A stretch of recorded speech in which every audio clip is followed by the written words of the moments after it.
하나님 말씀입니다. 잠언 13장입니다. 잠언 13장 4절 말씀.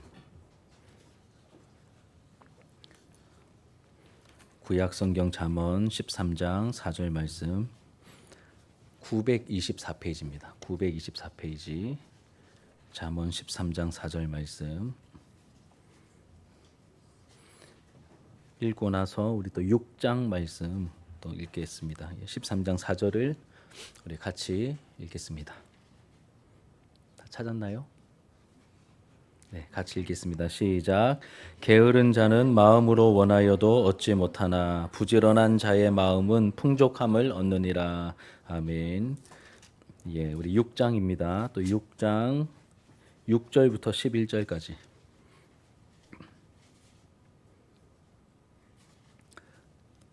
6절부터 11절까지 한 절씩 교독해서 읽고 11절은 같이 읽겠습니다.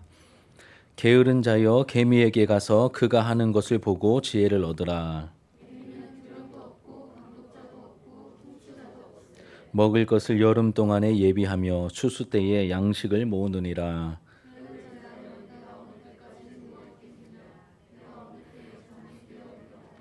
좀 더 자자, 좀 더 졸자, 손을 모으고 좀 더 누워있자 하면 내 빈궁이 강도같이 오며 내 곰핍이 군사같이 이르리라. 아멘. 오늘 본문의 말씀으로 게으름에는 답이 없습니다. 게으름에는 답이 없습니다라는 제목으로 하나님 말씀 증거하도록 하겠습니다. 원래 소요리 문답 설교를 진행하던 중이었고 이제 1계명을 다룰 차례였습니다. 그리고 제가 나름 이렇게 준비를 하고 있었는데 이제 어제 제가 준비한 파일이 주부하고 다 준비를 했는데 다 날아가 버려 가지고 제가 또 조금 조정이 좀 지쳐 있어 가지고 이걸 다시 이렇게 복귀해낼 에너지가 없더라고요. 그래서 좀 포기하고 이제 원래 했던 설교 중에 하나를 택해서 해야 되겠다라는 마음이 들어 가지고 고르다가 제가 최근에 저기 문산교회 가서 문산교회 청소년부 이렇게 헌신제배 그때 3월에 제가 다녀왔거든요. 기도 부탁드렸었는데 2달쯤 전에 가서 제가 했던 설교가 문산교회 가서 했던 설교가 요 설교입니다. 그래서 그 청소년들 대상으로 했던 설교라서 이게 그래도 그나마 제일 제 마음에 담겨 있는 것 같아서 이 말씀을 좀 나누도록 하겠습니다. 사설은 여기까지 하고요. 오늘 이 말씀을 같이 좀 나누겠습니다. 여러분 오늘 본문인 이 잠언 말씀은 지혜의 책이라고 불립니다. 잠언은 지혜의 책입니다. 이 지혜의 왕인 솔로몬이 기록했기 때문이죠. 이 솔로몬이 잠언을 기록한 목적은 이제 우둔한 사람으로 하여금 지혜로워지도록 돕기 위해서 잠언을 기록했다라고 1장 초반에 적혀 있습니다. 그리고 성경은 여러분 하나님의 감동으로 기록된 책이죠. 솔로몬이 기록했지만 궁극적인 저자는 성령 하나님이십니다. 그러니 이제 지혜로워지게 만들기 위해서 이제 솔로몬이 의도를 가지고 썼지만 궁극적으로는 솔로몬의 의도가 아니라 하나님의 의도라고 볼 수 있겠습니다. 솔로몬의 의도한 목적을 넘어서 하나님의 목적임을 알 수 있습니다. 그래서 실제로 잠언을 읽으면 어떻게 될까요? 여러분 잠언을 읽으면 어떻게 될까요? 지혜를 얻게 되겠죠. 지혜로워질 것입니다. 여러분 요리책을 보면 뭘 배울 수 있죠? 요리법이죠. 그렇죠? 역사책을 보면 뭘 알게 될까요? 역사책을 보면 역사를 알게 되겠죠. 그럼 여러분 성경책 중에 이 지혜서를 읽으면 어떤 결과가 나타나겠습니까? 지혜로워지겠죠. 당연한 겁니다. 여러분 그러한 좀 이제 기대감을 가지고 성경을 읽으시면 좋겠습니다. 이 지혜의 책인 잠언을 보면 지혜를 얻고 깨닫고 얻게 될 것입니다. 그리고 성경이 가르치는 지혜는 추상적이지 않고 여러분 매우 구체적입니다. 매우 구체적이죠. 우리 삶의 문제를 구체적으로 다루고 있습니다. 그래서 잠언을 읽다 보면 찔림이 있습니다. 찔림이 있고 아픔이 있고 혹시 기억나시는지 모르겠지만 이 잠언의 한자말 잠이 무슨 잠이라고 했는지 혹시 기억나요? 바늘잠이죠. 그리고 언은 말씀 언입니다. 바늘처럼 찌르는 말씀이죠. 그래서 잠언 말씀을 들으면 우리를 이렇게 찌릅니다. 우리 영혼을 찔러서 정신 차리게 만들죠. 잠언의 내용을 읽어보면 굉장히 실제적입니다. 실제적입니다. 뒤로 갈수록 더 그렇습니다. 아주 신랄하게 다루는 주제 중에 하나가 뭐냐면 바로 게으름이죠. 그 중에 하나가 바로 게으름입니다. 오늘은 게으름이라는 주제에 대해서 우리가 함께 생각하며 말씀을 나누려고 하는데 이런 완벽한 사람은 없죠. 완벽한 사람 없습니다. 이 게으름이라는 주제를 다룰 때 제 생각에 안 찔릴 사람은 아무도 없을 것 같습니다. 여러분 안 찔릴 자신 있으십니까? 자신 있으십니까? 예, 아무도 없으시죠? 다 아마 찔리실 겁니다. 대부분 저처럼 좀 아프실 겁니다. 하지만 이런 찔림과 아픔이 있어야 단련이 되고 영적인 성장이 일어나게 됩니다. 잠언의 흐름을 따라 이렇게 쭉 이 잠언의 흐름을 지배하는 여러분 크게 두 가지 캐릭터가 있습니다. 두 가지 캐릭터. 하나는 어리석은 사람이고 또 다른 하나는 지혜로운 사람입니다. 지혜로운 사람. 뭐가 있다고요? 어리석은 사람과 지혜로운 사람이 두 캐릭터가 쭉 이렇게 잠언의 흐름을 주도하고 있습니다. 마치 드라마를 보면 여러분 드라마를 보면 착한 주인공이 있고 이제 악역을 담당하는 나쁜 역할을 담당하는 이제 나쁜 주인공이 있죠. 최근에 이제 재밌게 본 이제 폭삭 소가수다라는 이렇게 드라마를 보면 이제 좋은 아빠 역에 이제 박보검 씨가 나옵니다. 이제 박보검 굉장히 이렇게 선한 아빠 역으로 이제 양관식이라는 역할로 나오고요. 또 거기 반대에 좀 안 좋은 아빠 역으로 이제 뭐 유튜브 딱 쳐보면 이게 학시 아저씨라고 있습니다. 학시 이러면서 이렇게 늘 이렇게 막 제가 연기를 잘 못하는데 여하튼 학시 아저씨가 있습니다.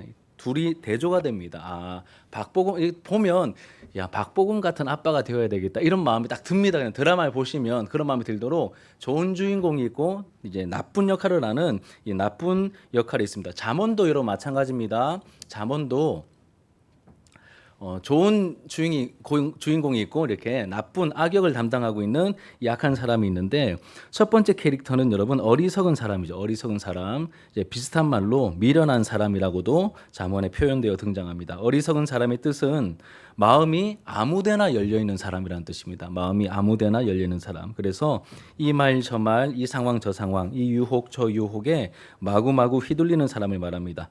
그래서 정함이 없습니다. 마음이 아무데나 열려 있기 때문에 마음에 정함이 없죠.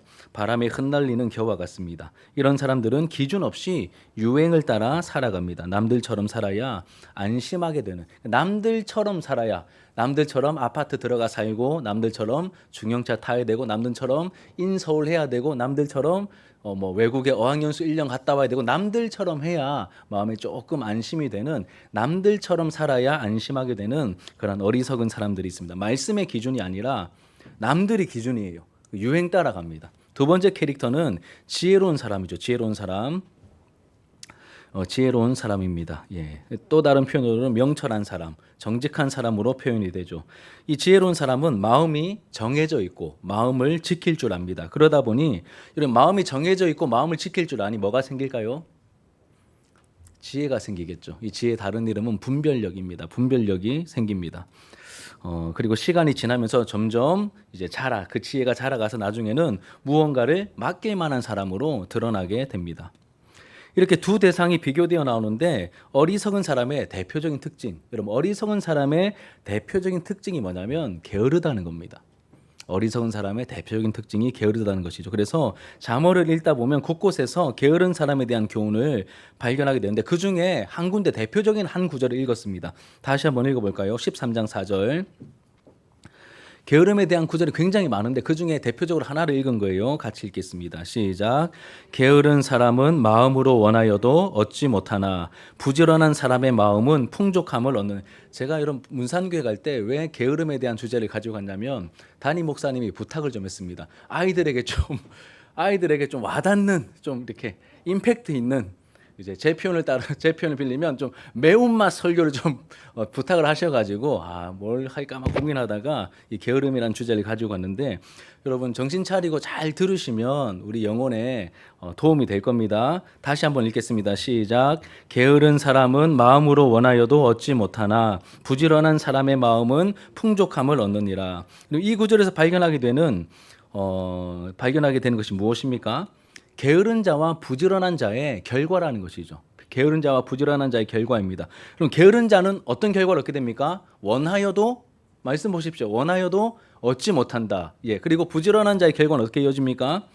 원하는 것을 그냥 얻는 게 아니라 풍족하게 얻는다. 이것이 게으른 자의 결과와 부지런한 자의 결과입니다. 여러분 사람들마다 원하는 것이 있죠. 여러분 뭘 원하십니까? 여러분 뭘 원하십니까? 우리 이제 뭐 학생들 중심의 오후 예배이기 때문에 우리 학생들은 뭘 원하시죠? 여러분 뭘 원합니까? 공식적으로는 좋은 성적을 원한다라고 이렇게 사람들 어른들은 알고 있지만 너희들이 원하는 건 따로 있지, 그렇지? 아닙니까? 이성 친구를 원하고 예. 용돈이 오르길 원하고 뭐 그런 게 잘못된 건 아닙니다. 이렇게 원하는 게 있습니다. 그 어른들도 마찬가지죠. 어른들도 원하는 게 있습니다. 뭐 직장인들은 월급이 오르길 원하고 또 승진하기를 원합니다. 당연한 거죠. 우리 주부들은 행복한 가정을 원하고 덤으로 뭐 살고 있는 아파트 값도 좀 올랐으면 좋겠고 예, 주식이 좀 올랐으면 좋겠고 이런 걸 원하기도 합니다. 우리 연로한 어르신들은 안정된 노후와 건강을 원하죠. 이렇게 사람들마다 각자의 형편에 맞게끔 원하는 바들이 다 있습니다. 저도 뭐 마찬가지로 제가 원하는 게 있습니다. 우리 각자 이렇게 원하는 바가 있습니다. 이런 건전한 소원을 가지고 있는 것, 뭔가 건전한 소원을 가지고 있는 것은 정상이고 건강하다는 증거죠. 여러분들 안에 뭔가 원하는 바가 있다는 것, 나쁜 거 말고 이제 적당한 것을 원하는 것이 있다는 것은 건강하다는 증거입니다. 그런데 여러분, 우리가 원하는 것이 악하고 이기적인 것이 아니라 선하고 아름다운 것임에도 불구하고 우리가 얻지 못하고 누리지 못하고 있다면 그 이유가 뭘까요? 그 이유가 무엇이겠습니까? 내가 간절히 원하고 있고 내 주변에 있는 사람들도 응원하고 있고 심지어 하나님께서도 기뻐하실 것 같은데 내가 누리지 못하고 있다면 그 이유는 과연 무엇일까요?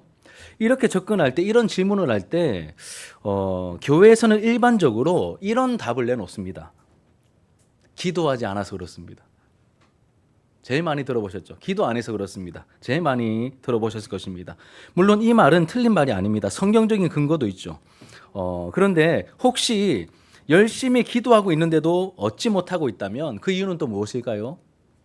마음의 동기가 잘못되어서다. 이 두 가지는 성경적인 근거를 가지고 있습니다. 제가 한번 읽어드릴게요. 야고보서 4장 2절 하반절에서 3절까지 말씀. 제가 읽어드릴 테니까 귀로 들어보시기 바랍니다. 너희가 얻지 못함은 구하지 아니하기 때문이요. 구하여도 받지 못함은 정욕으로 쓰려고 잘못 구하기 때문이라. 다시 한번 읽어드립니다. 너희가 얻지 못함은 구하지 아니하기 때문이요. 구하여도 얻지 못함은 정욕으로 쓰려고 잘못 구하기 때문이다. 왜 못 얻습니까? 왜 원해도 얻지 못하죠? 구하지 않기 때문이고. 구하여도 얻지 못하는 이유는 정욕으로 쓰려고, 그러니까 나쁜 목적으로 동기로 구하기 때문이다라고 분명히 말하고 있습니다. 이게 우리가 알고 있는 일반적인 대답입니다. 교회에서 가장 많이 말하는 대답입니다. 그런데 여러분, 잠언은 다른 각도에서 이야기합니다. 우리가 알고 있는 일반적인 각도가 아니라 바늘 같은 말씀이고 우리를 찌르는 말씀이고 우리를 한 대 치는 격언이기 때문에 다른 각도에서 이야기합니다. 우리가 기분 나쁠 정도로, 아니 마음 상할 정도로 직설적으로 이야기합니다. 오늘 말씀을 보니까 뭐라고 이야기합니까? 게으르기 때문이다라고 말합니다. 게으르기 때문에 원하는 것을 얻지 못한다라고 말하고 있습니다. 여러분, 교회가 로마 가톨릭 이 구교로부터 이제 개혁되어서 이제 신교로 나누어지게 되는데 이제 개혁주의, 이제 신교가 나오기 전부터 이 중세 시대 때부터 가르쳐져 온 우리 영혼을 해치는 7가지 큰 죄악이 있다라고 우리 믿음의 선조들은 가르쳐 왔었습니다. 7가지. 여러분들 알고 있는 애니메이션 제목하고 똑같습니다. 7가지 대죄. 근데 그 내용을 보면 굉장히 말도 안 되는 유치함을 담고 있는데 이제 원래는 7가지 대죄는 이런 겁니다. 제가 목록을 알려드릴게요. 우리 영혼을 병들게 하고 결국 죽음에 이르게 하는 7가지 대죄라고 부르는데 대죄, 큰 죄입니다. 교만, 시기, 분노, 나태, 탐욕, 탐식, 정욕, 이 7가지입니다. 다시요. 교만, 시기, 분노, 나태, 탐욕, 탐식, 정욕, 이 7가지가 큰 죄, 대죄입니다. 이 7가지 내용 중에서 센터에 뭐가 들어갔냐면 나태가 들어있습니다. 나태. 나태를 3글자로 늘리면 뭐가 되죠? 게으름이죠. 게으름입니다. 사실 뭐 살인이나 간음이나 도둑질 등과 비교해 볼 때 게으름은 작은 죄처럼 여겨지고 소극적인 죄처럼 여겨집니다. 드러난 행위가 없잖아요, 여러분. 제가 늦잠 잤다고 해서 여러분들이 뭔 피해를 보십니까? 오늘 늦잠 자신 분 혹시 있으십니까? 그것 때문에 뭐 제가 영향을 받았습니까? 아니잖아요. 굉장히 소극적인 그러한 죄인데 이제 우리 믿음의 선조들은 대죄다, 큰 죄다 이렇게 여겼습니다. 드러난 행위가 없고 다른 사람에게 피해를 주지 않았기 때문에 죄라고 할 수 있나 싶을 정도의 내용인데 대죄로 다루었습니다. 우리 신앙의 선배들은 게으름의 문제를 아주 심각하게 여겼다는 뜻이죠. 그래서 이 중세 시대에 성 베네딕토라고 하는 유명한 수도사는 이제 수도원 규칙을 정한 사람으로 굉장히 유명한데 게으름을 이렇게 표현했습니다. 게으름은 영혼의 적이다. 영혼의 적이다. 게으름은 영혼의 적이다. 그러니까 여러분 게으르면서 영적인 성장을 기대할 수 없다는 뜻입니다. 적을 곁에 두거나 품고 있으면 되겠습니까? 적을 곁에 두거나 품고 있으면 어떻게 될까요? 그 적한테 당하겠죠, 그렇죠? 품고 있으면 안 됩니다. 게으름은 우리 영혼을 병들게 하고 망치는 영혼의 적입니다. 자, 그러면 우리가 게으른 사람의 특징을 살펴볼 텐데 잠언 전체에서 발견하게 되는 게으른 사람의 몇 가지 특징이 있습니다. 대표적으로 여러분 게으른 사람의 첫 번째 특징은 해야 할 일을 미룬다는 특징을 가집니다. 게으른 사람의 첫 번째 특징은 해야 할 일을 미룹니다. 여러분 선한 목표를 이루기 위해서 오늘 해야 할 일이 있습니다. 오늘 해야 할 일이 있는데 그런데 게으른 사람들은 어떻게 한다고요? 미룹니다. 좀 과장해서 말하면 미루는 것을 사명처럼 여기고 계속 미룹니다. 도대체 왜 미루는 걸까요, 여러분? 미뤄봐서 아시잖아요. 모른 척하지 마시고. 왜 미루는 겁니까? 하루 이틀 미뤄도 표가 안 나니까. 표가 나면 막 미루겠습니까? 겁나서도 못 미루죠. 그런데 하루 이틀 미뤄도 표가 안 나니까 우리는 미루게 됩니다. 좀 더 깊이 있게 접근해 볼게요. 성경은 모든 사람을 죄인이라고 말합니다. 모든 사람이 태어날 때부터 죄성을 가지고 있다는 뜻입니다. 죄를 지어서 죄인이 아니라 죄성을 가지고 태어났기 때문에 죄를 짓는다는 것이 성경의 분명한 가르침입니다. 이 죄성의 대표적인 특징은 이기적이라는 것이죠. 자기중심적, 이기적이라는 특징을 가지고 있습니다. 자기를 끔찍이도 사랑합니다. 여러분 안 사랑하십니까? 자기 자신을? 사랑하시죠. 예, 사랑하시죠. 예, 자기는 자기 편입니다. 그래서 우리는 스스로의 힘으로 자기 사랑에서 벗어날 수 없습니다. 그리고 잘못된 자기 사랑이 부정적으로 표출되어 나오는 대표적인 행동 중에 하나가 뭘까요? 게으름입니다. 잘못된 자기 사랑이 부정적으로 표출되어 나오는 대표적인 행동 중에 하나가 뭐라고요? 바로 게으름입니다. 게으름. 우리 몸의 본성은 나를 위하기 때문에 우리는 좀 더 편해지고 싶어 합니다. 좀 더 편해지고 싶어 합니다. 뛰는 사람은 걷고 싶고, 걷고 있는 사람은 서고 싶고, 서 있는 사람은 앉고 싶고, 눕고 싶고, 이렇게 좀 더 편해지고 싶어 합니다. 좀 더 좋은 차, 좀 더 넓고 쾌적한 집을 우리는 본성적으로 원하죠. 이런 부정적인 습성을 잘 훈련시키고 절제해야 하는데 그냥 방치하게 될 경우에 어떻게 될까요? 게으름이 습관이 됩니다. 어떻게 되겠지라고 게으름을 그냥 놔두면 여러분 게으름이 습관이 되어 버립니다. 이런 게으른 사람의 특징을 잘 표현하는 단어가 우리가 함께 읽었던 6장에 나옵니다. 6장 다시 9절과 11절 같이 한번 읽겠습니다. 6장 9절부터 11절 같이 읽겠습니다. 시작. 게으른 자여 내가 어느 때까지 누워 있겠느냐? 내가 어느 때에 잠이 깨어 일어나겠느냐? 좀 더 자자, 좀 더 졸자, 손을 모으고 좀 더 누워 있자 하면 내 빈궁이 강도같이 오며 내 곤핍이 군사같이 이르리라. 계속 뭐가 반복되죠? 좀 더 자자, 좀 더 졸자, 손을 모으고 좀 더 누워 있자 하면 게으른 사람의 특징을 잘 표현하는 단어는 바로 좀 더입니다. 좀만 더. 좀 더라고 말하면서 자꾸 미룹니다. 그 자리를 벗어나지 못하죠. 이렇게 우리가 좀 더라고 말하면서 시간을 축내다가 결국 어떻게 될까요? 성경 뭐라고 말합니까? 11절 보니까 내 빈궁이 강도같이 내 곤핍이 군사같이 이르게 된다라고 경고하고 있습니다. 그럼 강도의 특징이 뭐죠? 강도는 주로 언제 활동합니까? 이 도둑은 주로 언제 활동하죠, 여러분? 밤에 활동하죠. 왜 밤에 활동할까요?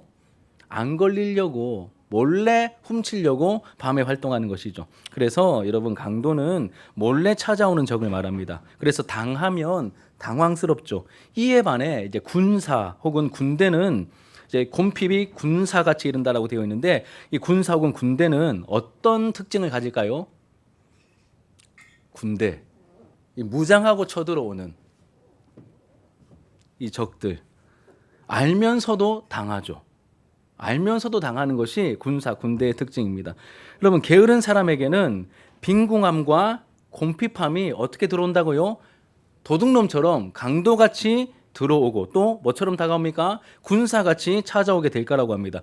여러분 그냥 도둑이 몰래 들어와도 아이고 막기 힘듭니다. 그렇죠? 그리고 군대처럼 막 누가 쳐들어와도 막기 힘들죠. 그런데 이 군대가 기습적으로 군대가 공격하면 여러분 이거 당해낼 재간이 있겠습니까? 없겠습니까? 막아낼 도리가 없다는 겁니다. 그러니까 무조건 당할 수밖에 없다는 특징을 가집니다. 막아낼 도리가 없다는 뜻이죠. 게으름을 피우는 사람의 첫 번째 특징은 미룬다는 것입니다. 이렇게 미루다가 한순간에 내 삶이 어느 순간에 이렇게 임계점에 다다르면 휘청하고 넘어갈 수 있음을 경고하고 있습니다. 여러분 듣기 불편하시죠? 그래서 잠언입니다. 그래서 잠언이에요. 그리고 게으름을 극복하는 지혜자의 제안이 어떻게 나오죠? 우리가 읽었던 6장에 보면 누구에게 가서 배우라고 합니까? 개미입니다, 여러분. 막 공자에게 가서 배워라. 예수님의 수제자인 베드로에게 가서 배워라. 이게 아니라 어디에 가라고 합니까? 개미에게 가라고 개미에게 가서 배우고 도전을 받으라고 말하죠. 여러분 성경에서 대단한 인물에게 성경에 나오는 대단한 인물에게 가서 배우라가 아니라 미물인 이 개미에게 가서 배우라고 하십니다. 우리에게 주신 또 다른 계시인 일반 계시, 즉 자연을 통해서 배우라고 말씀하시죠. 그것도 여러분 그 막 위대한 이런 막 하늘의 많은 별들, 뭐 나이아가라 폭포 막 이런 막 어마어마한 스케일의 자연이 아니라 자세히 보지 않으면 보이지 않는 그런 작은 개미에게 가서 배우라고 말씀하십니다.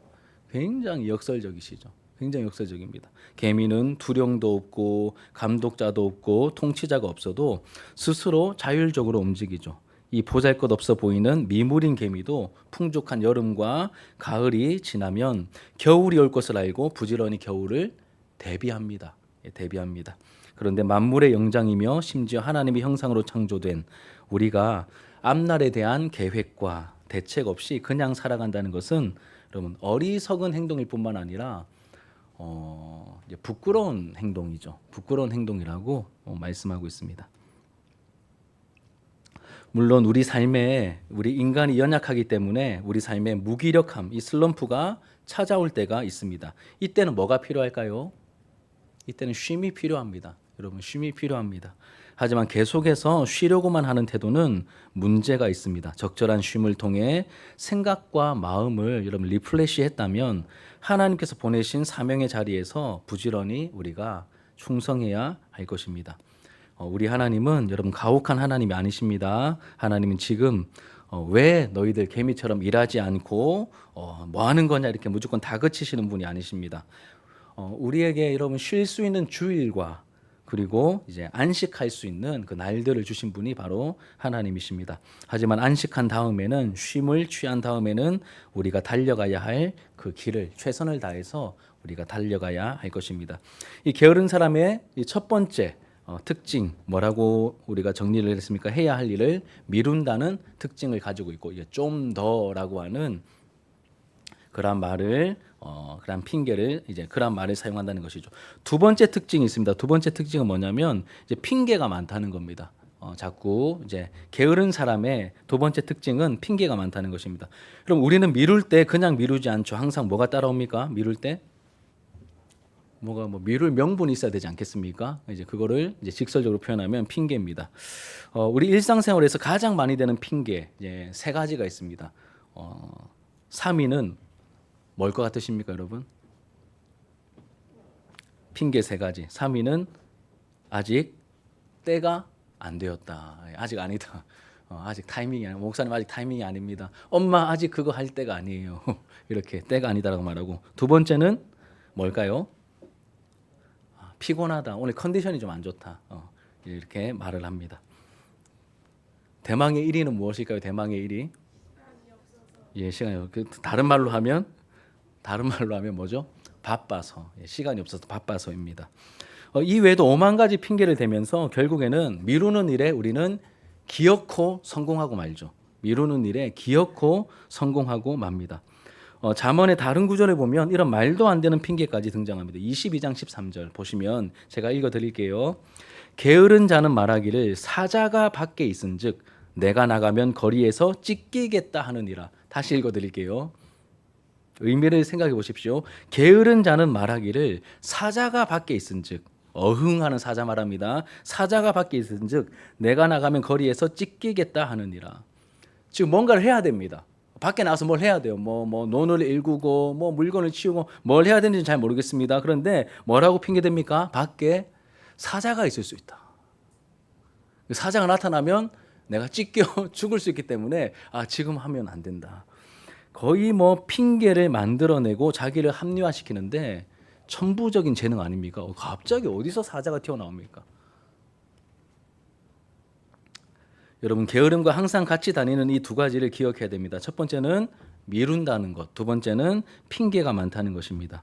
우리가 의미 있고 가치 있는 삶, 하나님께 인정받고 칭찬받는 삶을 살고 싶다면 반드시 우리가 멀리해야 하는 행동들입니다. 힘들고 피곤해도 이 중요한 일, 반드시 해야 할 일을 지금 하는 것이 여러분 지혜입니다.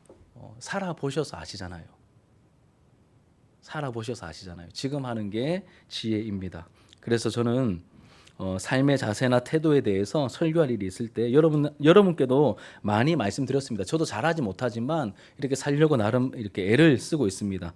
우리 청소년들과 청년들에게 이렇게 설교를 할 때마다 아마 이제 제가 말하면 이제 아마 기억이 떠오르실 거예요. 핑계가 많으면 나중에 누릴 영광이 없다. 기억나십니까?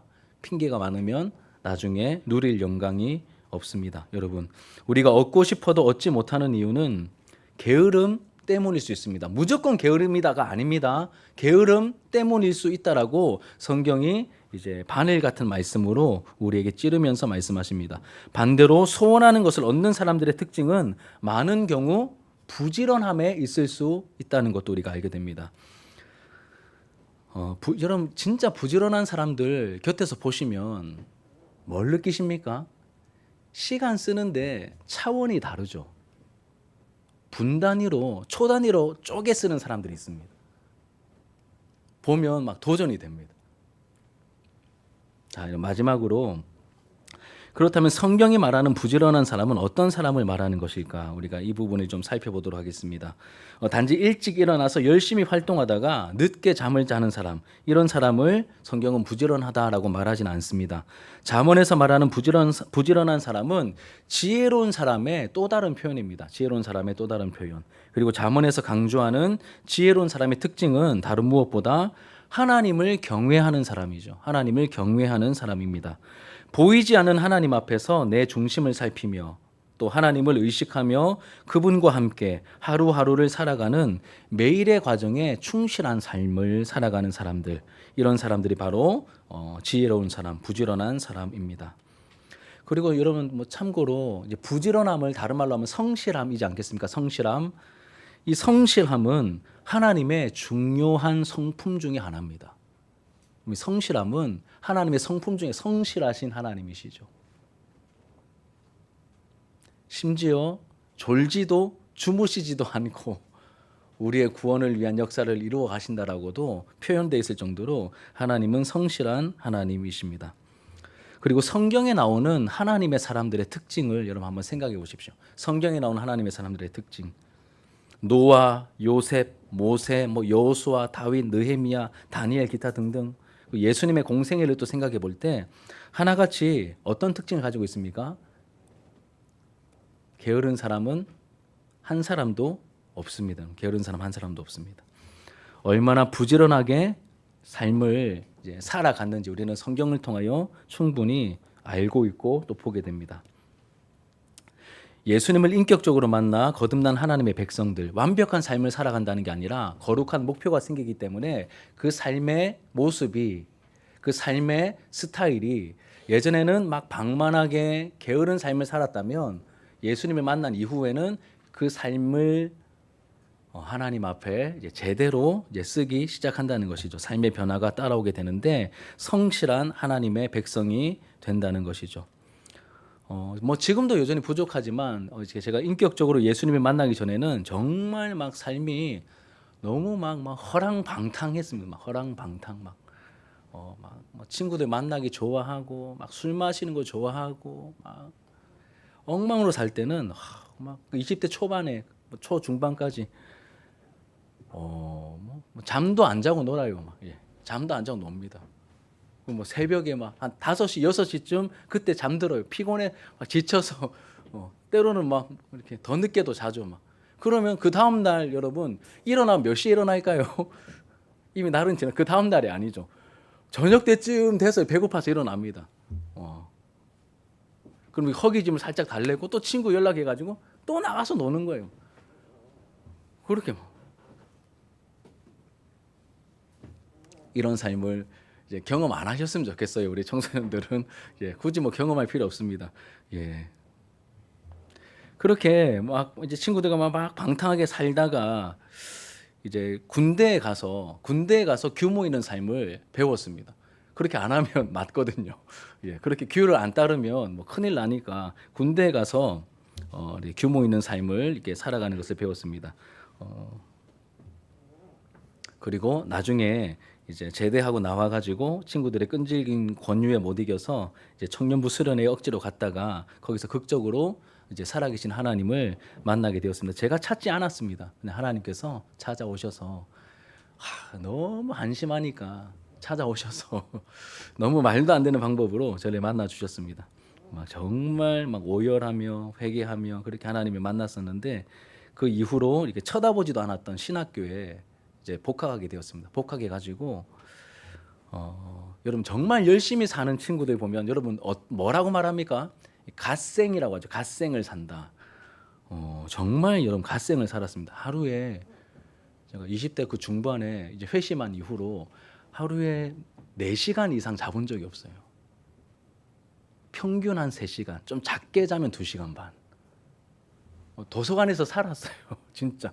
그리고 도서관과 막 이렇게 산에 기도하고 막 정말 1년에 그냥 생으로 놀아서 막 다 F학점 막 이렇게 뭐 쌍권청 띄우고 했기 때문에 1학년 다 날렸고 3년 만에 끝내야 되니까 정말 이제 막 회심한 이후로 열심히 막 정말 열심히 이성 친구도 안 만난다 막 건드리지 마라 진짜 왕따 비스무리하게 이렇게 혼자 막 기도실 독방 들어가고 막 또 야밤에는 기도 공동체에 사는 한 5명이서 산기도 가고 이래가지고 뭐 한 평균 한 3시간 정도. 그리고 저는 새벽기도 저는 자취했기 때문에 새벽기도 안 가도 되거든요. 근데 기숙사 새벽기도를 6시에 합니다. 근데 그 시간 맞춰가지고 늘 가서 이렇게 기숙사생들하고 같이 새벽기도 거의 안 빠지고 막 하고 그리고 하여튼 뭐 수업도 되게 열심히 들었어요.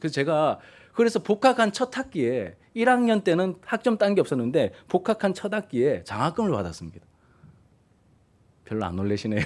완전 꼴통이었는데 완전 꼴통 쓰레기 같은 삶을 살다가 복학한 첫 학기에 장학금을 받았습니다. 그리고 나서 작전을 바꿨어요. 시간을 벌어야 된다. 나는 지금 시간을 많이 날렸기 때문에 그래서 계속 4.0을 넘기면서 24학점을 듣고 방학 때 또 계절학기를 들으면서 4년 과정을 3년 만에 끝냈습니다. 그리고 나서 이제 신대원에 갔어요. 신대원에 가서 저하고 굉장히 친한 형님하고 얘기하는 중에 그분이 수련회 가서 청소년 강사의 설교를 듣고 도전을 받았는데 그 청소년 강사님이 뭐라고 얘기했냐면 핵심은 이겁니다. 사람들 눈에 띄지 말고 하나님 눈에 띄는 삶을 살아라. 이게 이제 꽂혀가지고 저하고 대화하는 중에 야 뭐해라 내가 설교를 들었는데 너무 도전이 되더라면서 그 내용을 저에게 말해주는 거예요. 그걸 제가 1학년 신대원 1학년 1학기 초반에 4월 달인가 나눔하다가 들었거든요. 되게 가슴에 불이 붙더라고요. 야 나도 다른 소원 없고 하나님 눈에 한번 띄고 싶은 거 이 소원 하나밖에 없는데 그냥 주님 사랑합니다 하고 그냥 빨리 주님 곁에 가고 싶기도 하고 여하튼 뭐 다른 소원 없는데 야 하나님 눈에 띄고 싶다. 그러면서 제가 막 찾아봤습니다. 고민을 했습니다. 나는 뭘 하면 하나님 눈에 띌 수 있을까? 돈도 하나도 없고 뭐 차비도 없고 학비도 없고 막 다 빚내서 다니고 있고 막 정말 그랬는데 두 가지가 생각났습니다. 하나는 제가 할 수 있는 하나님 눈에 띌 수 있는 내 나름의 방법.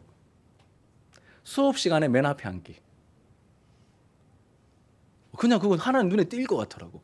나는 헌금을 많이 할 수도 없고 힘이 세지도 않고 전도를 잘하는 것도 아니고 내가 하나님 눈에 띌 수 있는 방법 뭐가 있을까? 정말 막 고민하면서 찾아낸 게 수업 들을 때 맨 앞에 앉기. 또 하나는 새벽 기도할 때 제일 늦게까지 기도하기.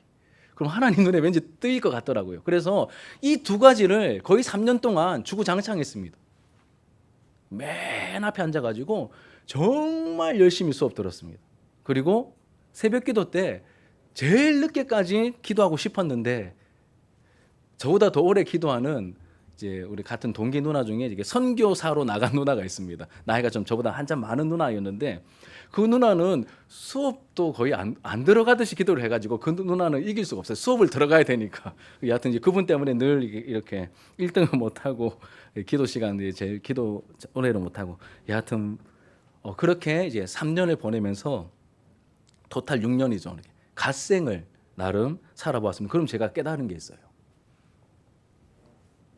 하나님의 눈에 뜨이려고 애를 쓰며 몸부림치며 살아가다 보면 하나님의 눈에 뜨입니다, 여러분. 진짜 그게 느껴져요. 그런 은혜를 주십니다. 내가 너 보고 있어. 내가 너 다 보고 있다.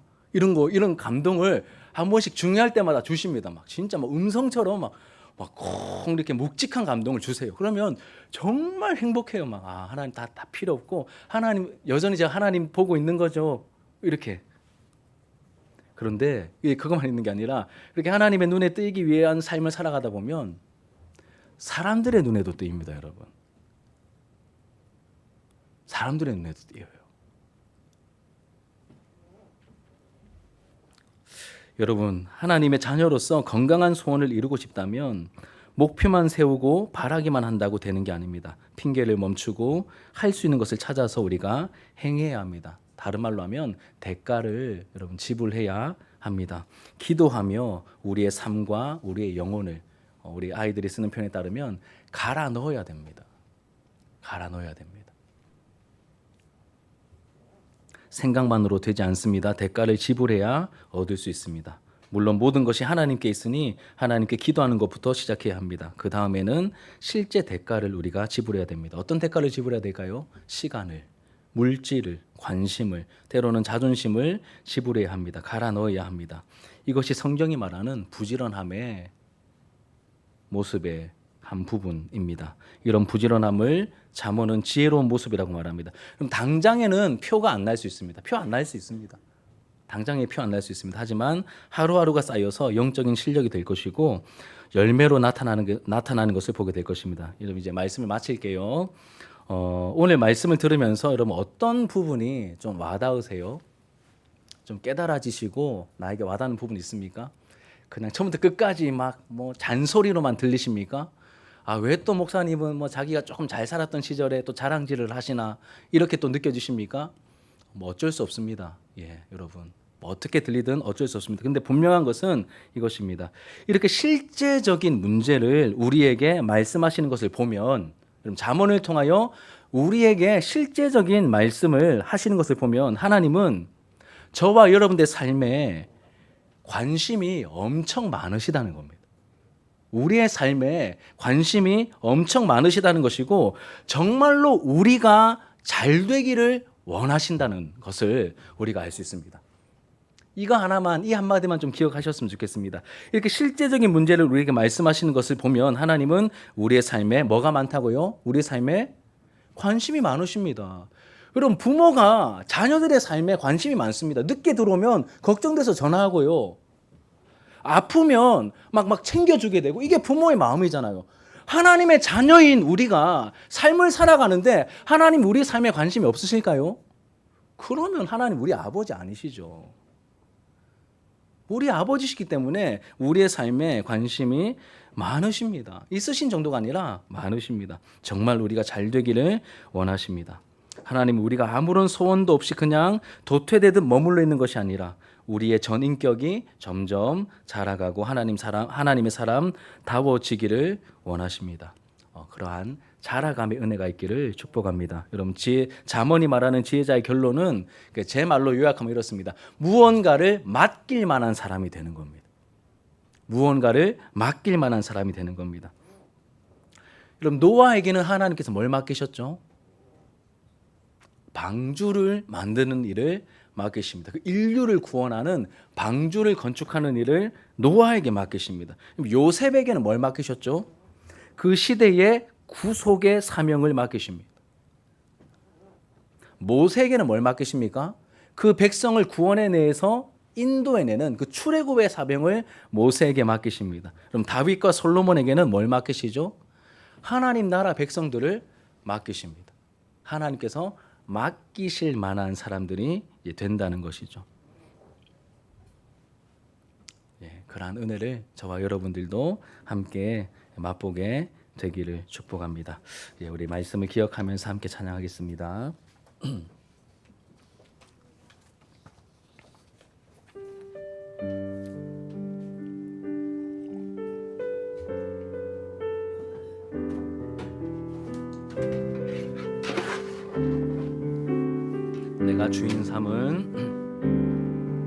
내가 주인 삼은 모든 것 내려놓고 내 주 대신 주 앞에 나가 내가 사랑했던 모든 것 내려놓고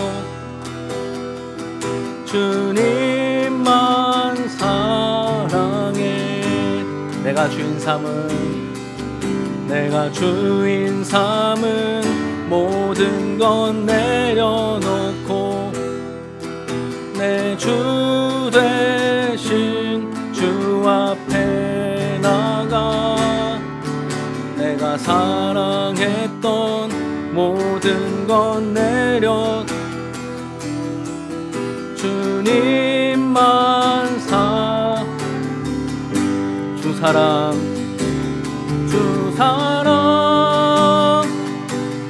거친 풍랑에도 깊은 바다처럼 나를 잠잠케 해. 주 사랑 내 영혼의 반석 그 사랑 위에 서리. 내가 주인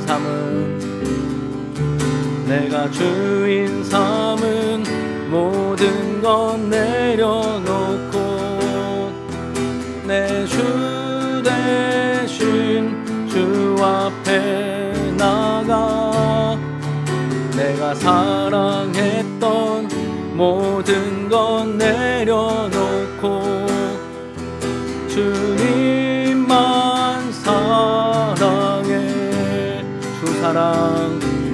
주 사랑 거친 풍랑에도 깊은 바다처럼 나를 잠잠케 해. 주 사랑 내 영혼의 반석 그 사랑 위에 서리. 나 주님의 기쁨 되기 원하네. 내 마음을 새롭게 하소서. 새 부대가 되게 하여 주사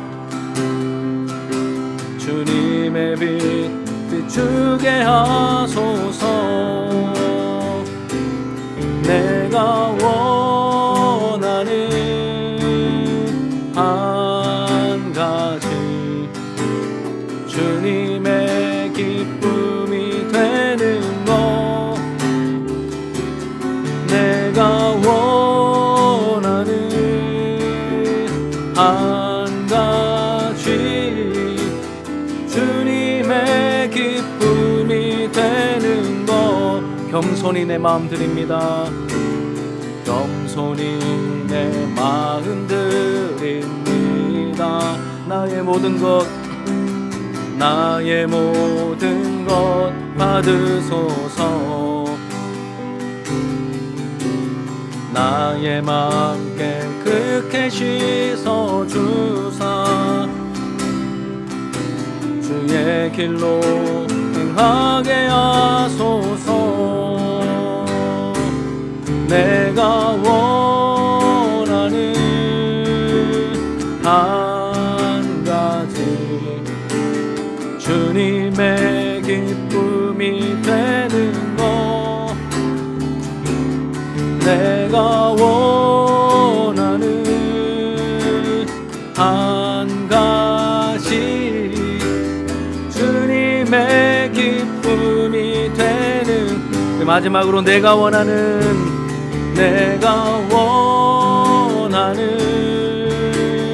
한 가지 주님의 기쁨이 되는 것.